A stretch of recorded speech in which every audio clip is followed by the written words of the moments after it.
What about the departments of the executive branch? We hear about the bureaucracy. How does that provide a check on presidential power? In some very important ways, those who serve in executive departments understand that their departments are created and funded by Congress and shaped by Congress, meaning Congress can at any point essentially defund or withdraw appropriations. Congress can rewrite the statutes that govern those executive departments. And most importantly, and students need to understand, that when Congress passes a law imposing duties on members of those departments, that indeed the president cannot interfere, thus creating a certain degree of independence for those executive departments, for members of the bureaucracy from the president. Can you cite examples of where public opinion has checked the powers of the presidency? Can we, as the public, do this? A very good example of public opinion checking the president occurred in 1936 and 37 when President FDR unveiled his famous or infamous court packing plan, his desire to be able to name enough members to the court to counteract the control of the conservatives over the Supreme Court. And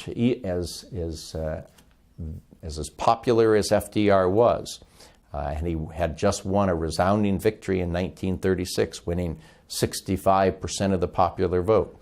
Nevertheless, the American people resented this popular president for his willingness to tinker with what they regarded as a sacrosanct institution. Their public opinion helped promote a defeat of his proposal at the hands of Congress. So let's quickly turn to the executive branch's role in promoting and protecting individual rights. Can you talk about some examples of that? Yeah. Several good examples in our history, one of which would be President Harry Truman's decision in 1949 to desegregate the military.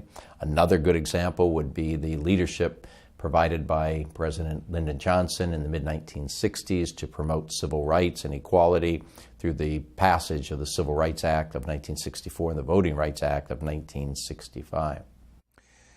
And let's conclude the lesson by asking you, how does the American president differ from a prime minister? What are the advantages and disadvantages? The great advantage from the standpoint of efficiency and power for the prime minister would be the fusion of legislative and executive powers.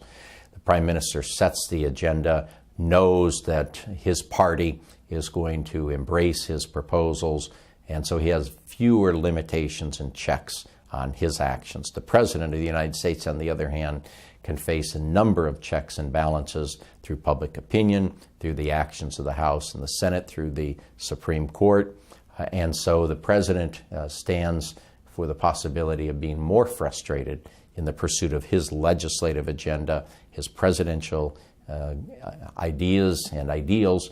We see that in a number of presidencies. Certainly it's fair to say that President Barack Obama has been greatly frustrated by congressional efforts to undermine his pursuit of his own agenda, and it's certainly been true of other presidents as well.